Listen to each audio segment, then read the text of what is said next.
Alright, hello and welcome everyone to the Devstream 120 breakdown.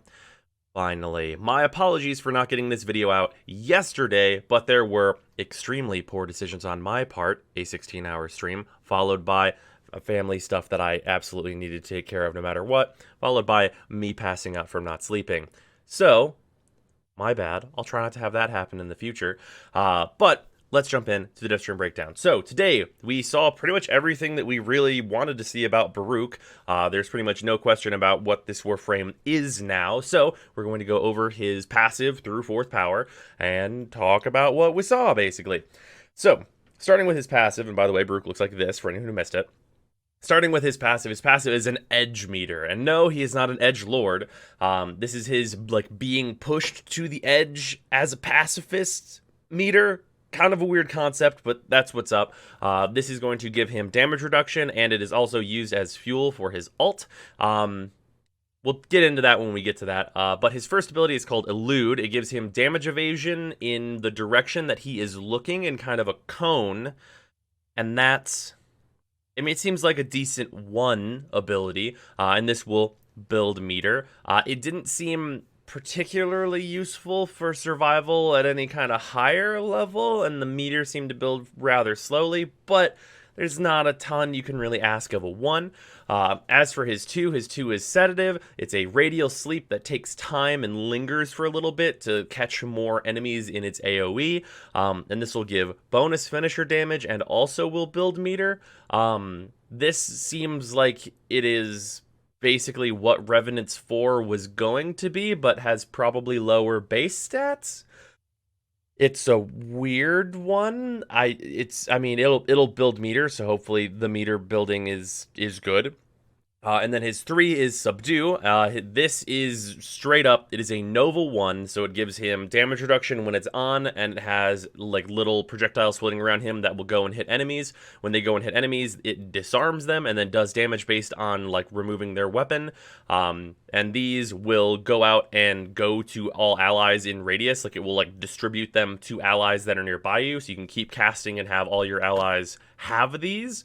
And that's kind of neat. They did not say whether or not this will build meter, but I imagine it probably will in some way, just because that makes sense.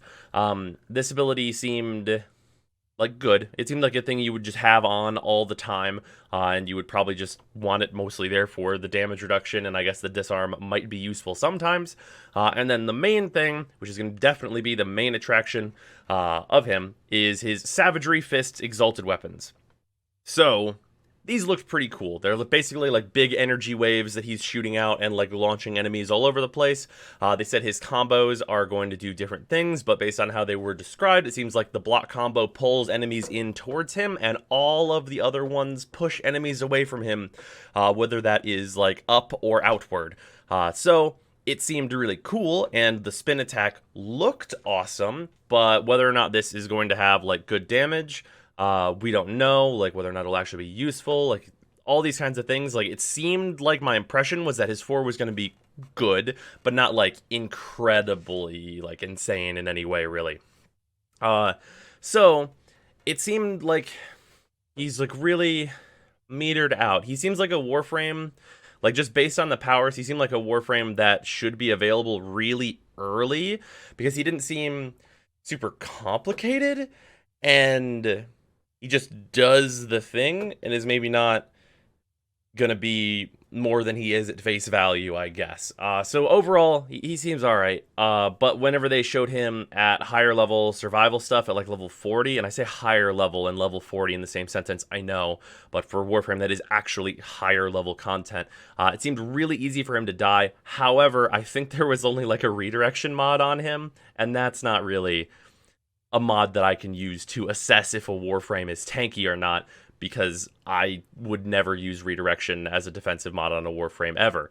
So that's Baruuk, basically. I hope it turns out good. That should be arriving fairly soon, and it has some potential, I will say. He at least looks really cool, so there's that. Moving on, we have... one second. Right, move this up. We have quite a few things. So we have the Wukong Deluxe, which I'll show real quick. This looks extremely cool. I just wish it wasn't for Wukong.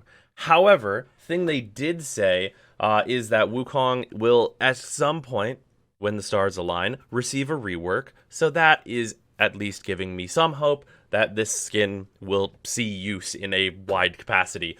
Because, as we all know, Nezha got his rework, and now he's incredible, and I wouldn't argue with anyone who's like, oh, I use Nezha on every mission.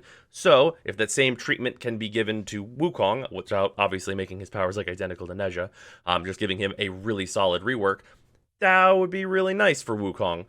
Because as of right now, Wukong basically only has one ability, which is Defy, and it's not even, like, that good, actually. Like, it's in a bubble by itself, not considering everything else that exists in Warframe. Defy is a good ability, but whenever you look at, like, kits, and you consider that he has 1 out of 4 good abilities, and his only good ability is tanking, there are so many Warframes that tank and do a bunch of other good shit as well. So he needs a lot to really get there.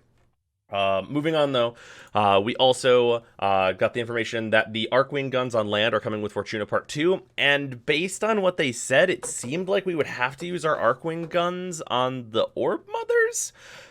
It was a weird implication. It wasn't explicitly said, but maybe we'll have to use Arcwing guns on land to take down the Orb Mothers. There's, like, some part of that does make sense, and it would be kind of interesting to go that way. But yeah. It's odd that like might be the case. It's weird. It's weird. We'll see what happens when the Orb Mothers come out. I'm pretty excited for that. That could be as early as next week, so we'll see.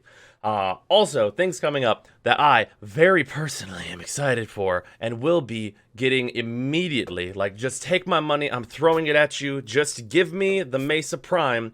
MESA Prime, Actjagera Prime, and Redeemer Prime are coming. They are the next set. Obviously, I've been talking about how this is the likely case for months, because it just makes sense to do this, to make it so that Equinox is the frame after this one, to have the Actjagera, which we already saw, like, preview stuff of, and then the Redeemer just, like, falls in line with it being another of the, like, bladed gun weapons. All that stuff just makes sense. I think she looks incredible.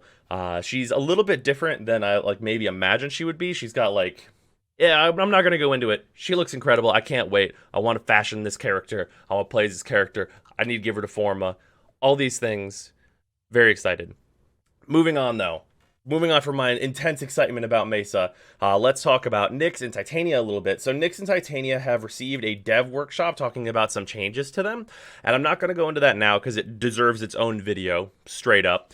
But they showed the Nyx rework on stream and a little bit of Titania stuff, like a tiny, tiny little tad of Titania stuff.